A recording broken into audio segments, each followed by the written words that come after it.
अल्लाह अकबर कबीरा जज़ाकुमुल्लाह। वाह, ये अश्क कहाँ जाएंगे, दामन मुझे दे। अल्लाह अकबर, वाह जी वाह।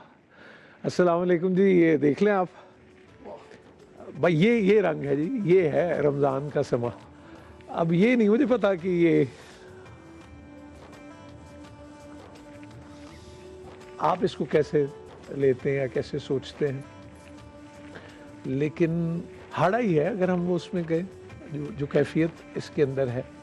और इसी अरसे में साहबजादा आसिम हारवी चिश्ती साहब भी तशरीफ़ ले आए और डॉक्टर उमैर महमूद सिद्दीकी साहब भी तशरीफ़ ले आए। तो चले, बात हम दुआ की कर रहे थे, तो आसिम भाई आप भी दुआ ही हैं किसी की? जी, किसी की दुआ जो लग गई। जो लग गई। मैं जब अपने मुर्शिद करीम से जानू तलम्स हुआ, तो सबसे पहली जो एक्सरसाइज थी, मश्क थी, आपने फरमाया कि साहबजादा साहब, मैं क्योंकि उनका पीरजादा भी था, तो फरमाने लगे कि अपनी दुआएं लिखा करें।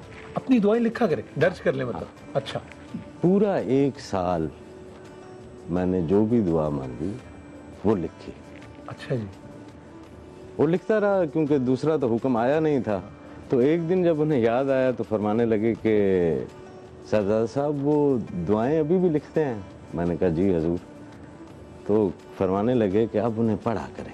अब उन्हें पढ़ा करें, ठीक। जो आपने लिखी हैं उनको अब पढ़े। हाँ, उनको अब पढ़े।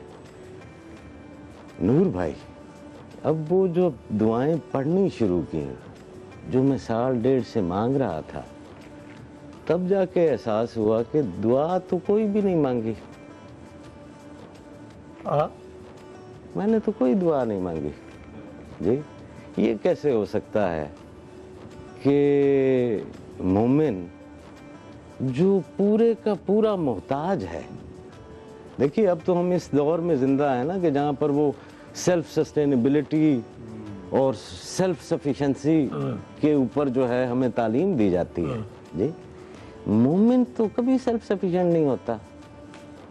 वो तो एहतियाज में है, वो तो मोहताज है अपने एग्जिस्टेंस का। इस्लाम जो है वो सेल्फ सफिशिएंसी कभी नहीं कहता, वो कहता है तू मोहताज है अपने रब का जी।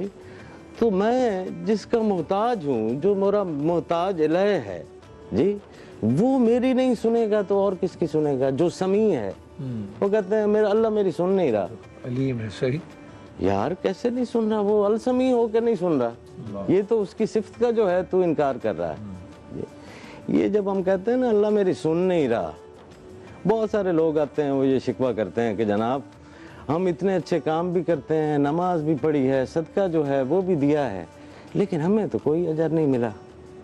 अजर नहीं मिला। हाँ जी। फिर हमने मुहावरे बना लिए कि खुदा के घर में देर है अंधेर नहीं। खुदा के घर में देर है, क्या बोल रहे हो भाई? हम दरवेशों की दुनिया में तो ऐसा नहीं होता कि जिसकी मर्जी के बगैर पत्ता नहीं हिलता उसके घर में देर है जी। क्या समझाने के लिए बताते हैं वैसे बताते नहीं सही। अच्छा जी। ये है एक चीज के ऊपर, ठीक, कि मुझे मेरा रिवार्ड क्यों नहीं मिलता। हाँ, मुझे मेरी जज़ा फौरी क्यों नहीं मिल रही। हाँ, इधर मैं कहूँ मैंने अच्छा काम किया, उधर खुदा पाबंद है कि मुझे फौरी उसका अजर दे। तो अगर इस असूल को मान लें, ठीक है जी, आपकी बात मानी गई, तो फिर सजा किधर गई? तू अफोर्ड कर सकता है खता के पुतले के? हर वक्त तो तू खता कर रहा है, सजा भी तो तुझे उसी असूल के ऊपर मिले। अगर ये कर सकता है अफोर्ड? ये जो अपनी दुआओं के ना सुने जाने के शिकवे खुदा से कर रहे हैं जी, अगर ये अपनी खताओं की सजा भी उसी हिसाब से पाने लग जाएं जी, ओ भाई कोई माफी दी गुंजाइश नहीं। ठीक है, मुझे वक्त मिला, मैंने तौबा की ना। सारों की ख्वाहिश है जनाब मदीना शरीफ जाना है, और 1.25 अरब मुसलमान हो, सारों की फौरी अगर मानी जाए तो इतने का इंतजाम हो सकता है कभी? मानी सब की गई हैं जी। नेक औलाद की दुआ भी सुनी गई, मानी भी गई। अब ये नहीं हो सकता कि 3 महीने बाद बच्चा आ जाए। ठीक। नीचे जमीन के असूल हैं कुदरत के, जी, वो काम करते हैं। बिल्कुल सही। तो जज़ाकल्लाह। खुदा से शिकवे। क्या अच्छी बात।